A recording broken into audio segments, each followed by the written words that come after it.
Annyeonghaseyo. Hi everyone. I am Ariel, one half of Soju for Two, and I wanted to make a fun fact video for you guys about teaching in Korea.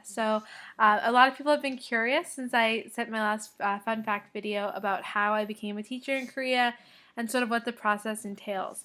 So I'll tell you a little bit about it. I actually did not go to school for teaching. I went to school for anthropology.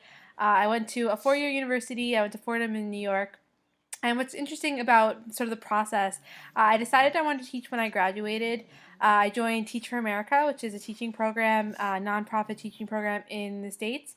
And I became certified to teach in Pennsylvania, teaching high school social studies and like political science, sociology, that sort of thing. And then I decided that I wanted to go abroad. Korea was naturally a first choice for me. As you know, I love Korean dramas and Korean culture. So it's something that I've always been interested in other cultures. So I just wanted to jump at this opportunity. So how I became a teacher in Korea. So while I didn't have to have a teaching certification, like I didn't have to go to school for teaching, I do have to be certified to teach over there. And my certification to teach in the States doesn't apply to teach English over in Korea. So I had to take a TEFL course. And a TEFL course is basically an ESL teaching course, teaching English as a second language. So I took this course online for 2.5 weeks. I would say it took me. It said it would take 5 to 6 weeks, but I went through it pretty fast. And it was a $400 course, very reasonable considering how expensive my education was. And then basically this allows me to be certified to teach in Korea. There's different ways. Obviously, if you went to school for education, I think you'll be certified. If you've taught before, again, I think you'd be able to be. Your certification should be pretty quick. So once you're certified, you sort of basically have to make the decision on do you want to teach public school or private school. So for me, this choice is pretty simple. I really support the public school system in the United States, and I feel like that would be important for me to do as well when I went abroad. So I'm teaching public school, but private schools are also an option in Korea, and they're slightly different than the public schools we have and then the private schools we have here.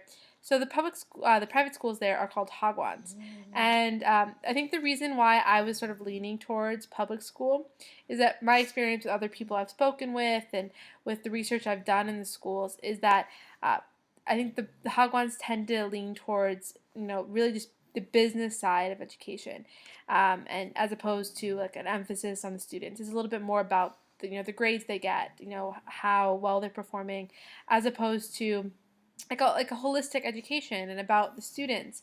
So that's really what I wanted to do, and I feel like a public school will allow me to like serve my students that way. So that's why I really wanted to be a public school teacher.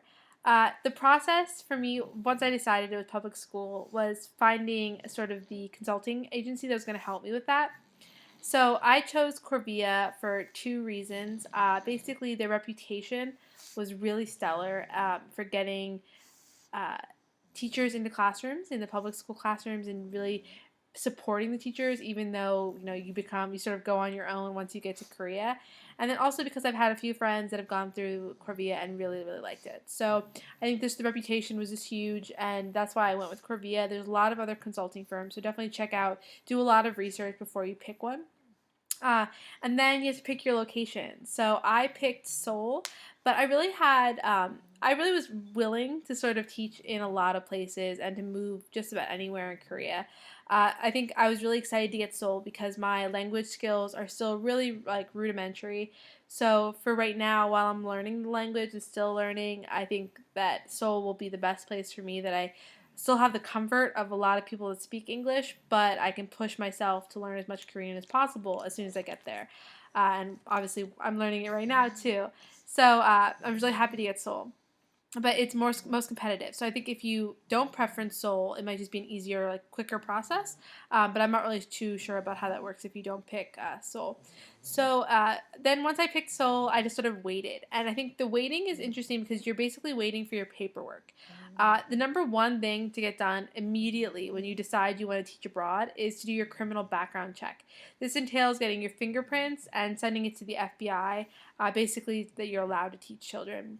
So this is why you get your background check. And I think it took 4.5 weeks to get back. This is the longest process. This as well as my apostille, which is also a federal a stamp that you have to get on your diploma. And this also took a really long time to get.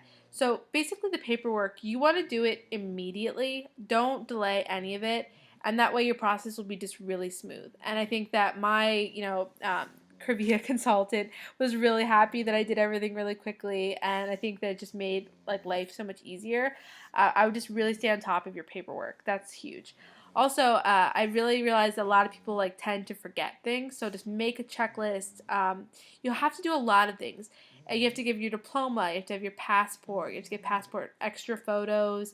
You have to get your letters of recommendation from your teachers or from your university professors or from professional recommendations. So get all of that ready before you really make this commitment, so that way your life will be so much easier. A few tips for you about diplomas. I went to a Catholic university, so our diploma was in Latin. And because of that, basically, this is a good life tip. If you have a Latin diploma, just get it translated and notarized. Your school will provide a translation for you if you ask, and they also should have a notary like on staff at your university, and they can just mail you the notarized translation. You want this because basically it's just a way to verify what your diploma says, because very few people speak Latin. So you want that document, and they're going to ask you for it. So just get it as soon as you can. Call your university. Right now is a great time because your university is probably off for the summer, or they have summer classes, but they're much slower. So it's an easy time to do it. So get that done. I also had to, I think, notarizing my diploma, getting an apostille. So there's lots of things you have to get a state apostille as well as a federal apostille. The best thing to do is just go to your state website. For me, I live in Pennsylvania, so everything went through Harrisburg, and it just took a really long time. So it took me collectively about 5.5 months to get everything in, paperwork in, and I was on top of it. I mean, as soon as I got the email from my consultant, I sent in the paperwork. So, and I think it could be it could be delayed if you don't stay on top of your paperwork. So that's really huge. Once you get chosen by your school, you're going to have an interview.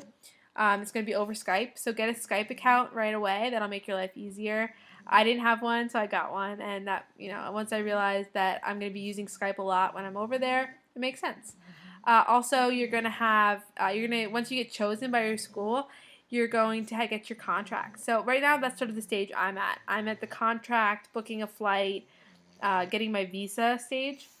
So as I go through those processes, I'll tell you all about that. But I would say if you're really considering becoming a teacher abroad, you need to really weigh certification, how much time you want to dedicate to getting your paperwork, all those sorts of things, because that's really going to be the stuff that takes time, and to make a decision about when and where you're going to be going when you get to Korea. So I would say if you have any more questions about specifics, please just ask me. I can go into more detail for you.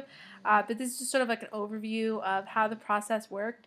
And I'll keep you posted on more steps as I get closer to Korea. It's really close. It's about a month and a half now before I get there.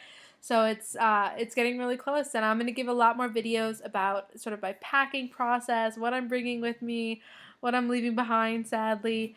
So if you have questions, just ask, guys, and I'll give you lots of videos. Bye!